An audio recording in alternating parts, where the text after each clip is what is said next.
Ja neviem, pán Baláš asi prepočuje každé druhé slovo. Ja som sa vyjadril, že máme 1256 kusov uznaných aj nimi, aj druhou stranou, 214, profesor Pavle. Všetci sa tu zhodneme, že skrátka na základe tých pozorovaní útokov a všetkého máme tu ďaleko viac medveďov.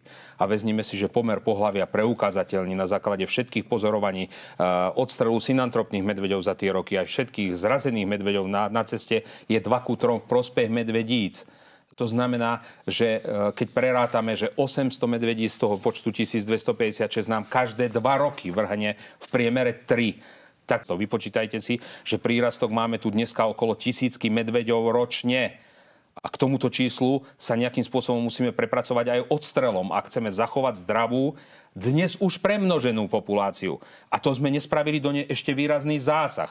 Ešte sme spravili zásah do prírastku, ktorý máme každý rok, podotýkam. Ja som prvý povedal, že medveďa a vlka používajú ako biologickú zbraň likvidácie slovenského vidieka, lebo ľudia prestávajú chovať, ľudia prestávajú pestovať, ľudia prestávajú včeláriť, ľudia majú zničené ovocné sady, do ktorých už neinvestujú. A ak má pán Baláš predstavu, že ideme všetko komplet oplotiť elektrickým alebo ostnatým plotom, aby sa nám nedostali medvede, tak sa pýtam, kde ideme podporovať život na slovenskom vidieku. Lebo toto mne prípadá skôr, že ideme vysťahovať človeka zo slovenského vidieku, aby tam bol skrátka len a len medveď. Mám z tohto stretnutia, že skutočne sa vytýčia štátnou ochranou prírody zóny, kde ten medveď nemá čo hľadať.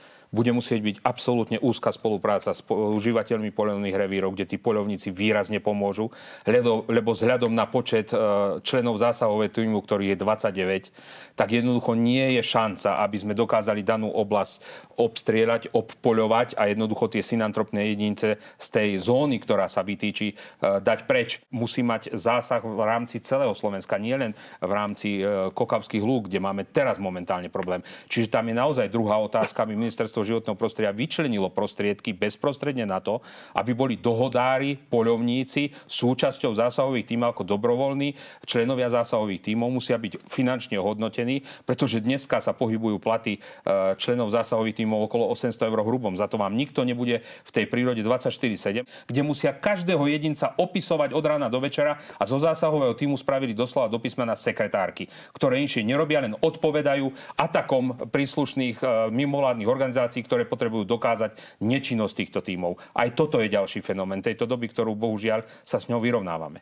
Ak pán Baláš bude 1,5 hodiny stáť pri prikrytom neboštíkovi a vysvetľovať rodine, že robíme všetko preto, aby sme tomuto zamedzili do budúcna, tak potom môže rozprávať tieto nezmysly, že ľudia sú napadnutí aj sršňami a umrú pri tom, aj pri dopravných nehodách umrú ľudia, ale sme tu predsa na to my, aby sme im pomohli, aby neumierali po útokoch medveďa na slovenskom vidieku. Ano.